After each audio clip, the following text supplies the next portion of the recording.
Hi guys, Chantal here from Life Sorted, and today I'm going to talk about the 10 keys to happier living.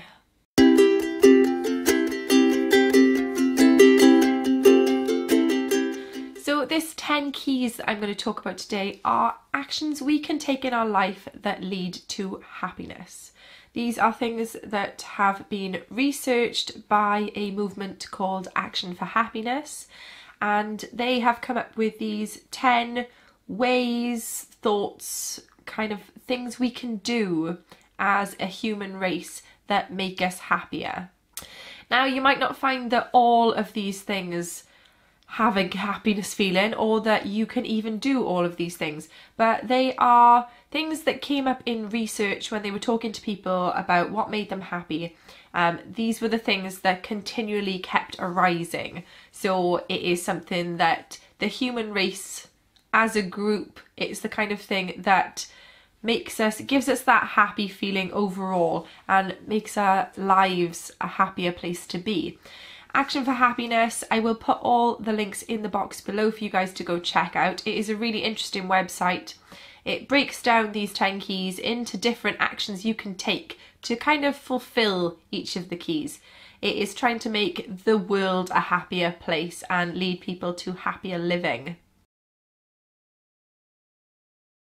So key number 1 is giving. It's doing things for others. Whether you actually go out and volunteer for a charity or you simply do small things for people in your lives, we get a feeling of joy and gratefulness when we are able to give back to other people, do things for other people. So making us happy by making other people happy, making their lives easier. It's a great way to help yourself feel happy. It's almost a selfish way to make yourself feel happy by doing things for other people. But you can see, if you make a member of your family or a member in your community, you make their lives easier, you make them happy, that in turn makes you happy.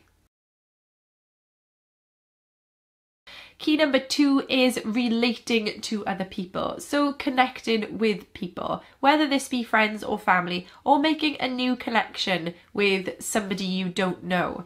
Having ourselves surrounded by people that we can connect with, whether it be over a hobby, over your food, or because you're family. Having friendships and those types of human connections make us happier in lives. If you live a solitary life, the likelihood is you are not as happy.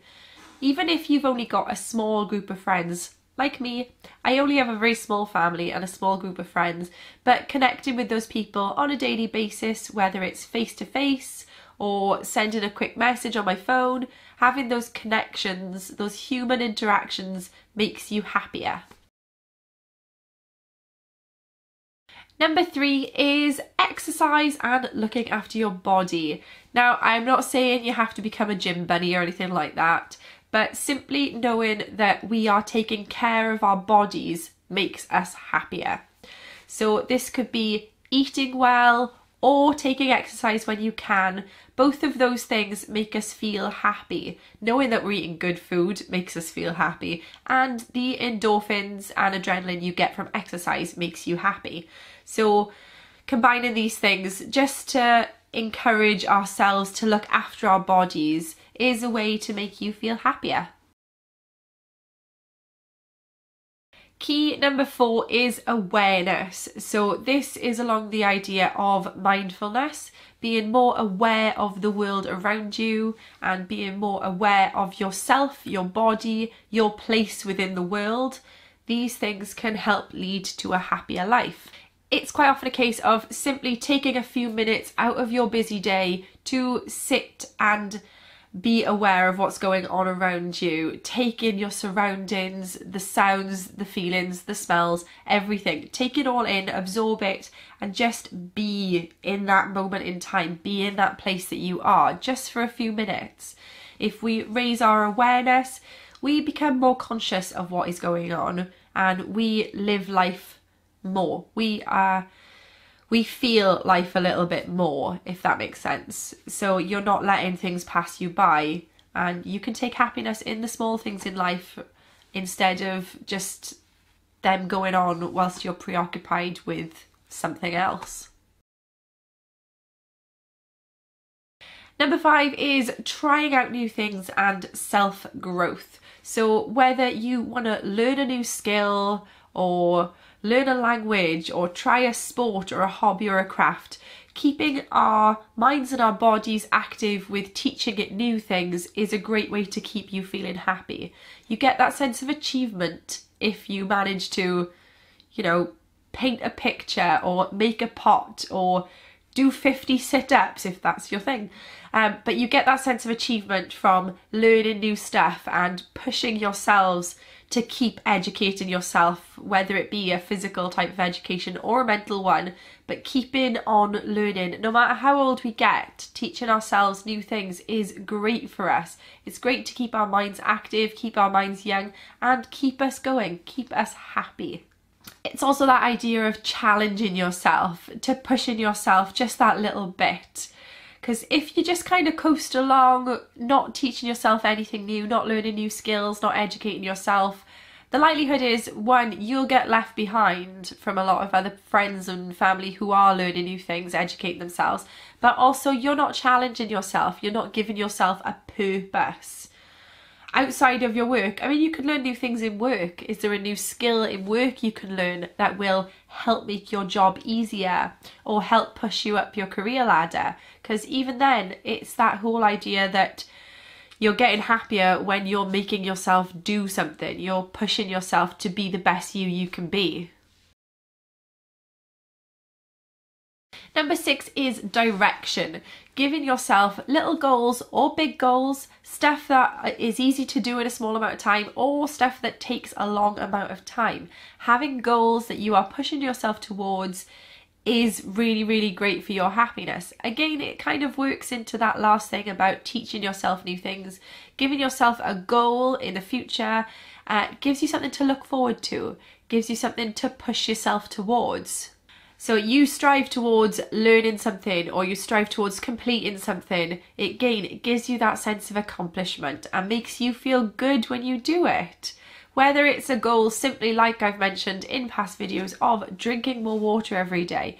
So you set that goal, you reach it every day, you feel great at the end of the day. You go, I did it, I made it, woohoo, go me. So that makes us feel happier. And that's kind of one of the small everyday things that can make you feel happier, reaching those small goals. This is why the idea of not necessarily New Year's resolutions, because I don't believe in resolutions, but New Year's goals can be a great thing. It gives you stuff to push yourself towards, stuff to focus your attention on throughout the year. So setting small ones that can happen daily or over a few weeks, and then setting the big stuff which keeps you continually occupied throughout the year and gives you something to work towards. It does make you feel happier knowing you're doing something to reach somewhere.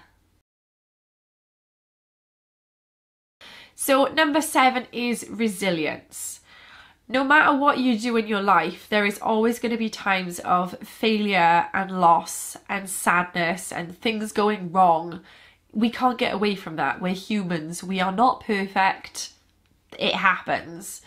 But what is important is how we come back from these things, how we combat our feelings and our emotions, and how we kind of get ourselves back to normal and push ourselves through these difficult situations.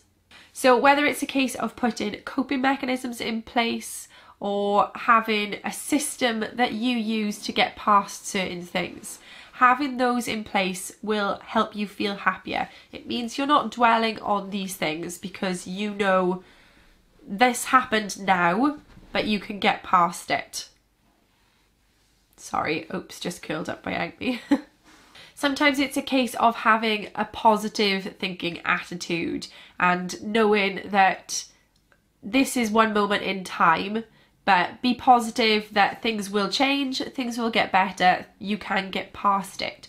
And having those mechanisms already in place can make you happier that you know that that situation isn't going to bring you down when it might have before you'd put your coping mechanisms in place.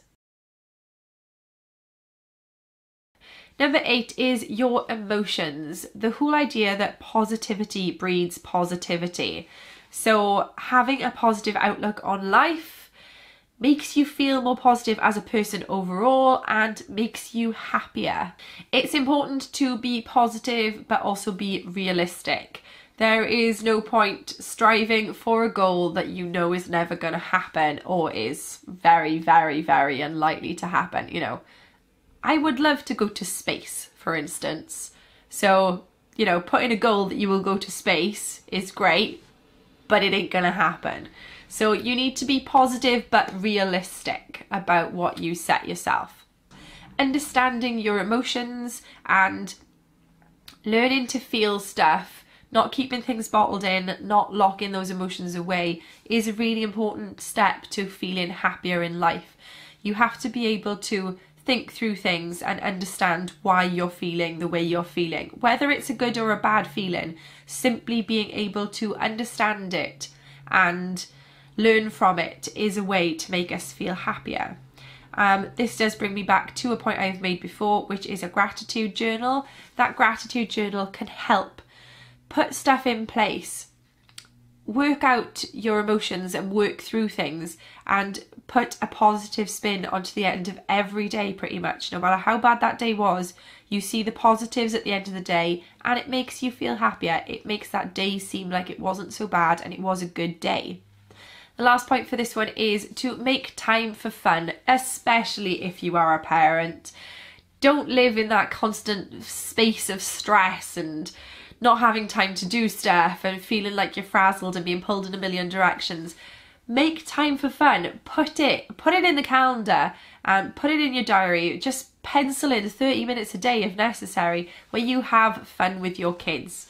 Having that emotion that your kids are enjoying something makes you enjoy it and it makes you happier. So make time for fun, especially if you're a parent. Even if you're not a parent, sometimes getting away from the seriousness of being an adult and doing something fun can be a really, really great way to make you feel happy.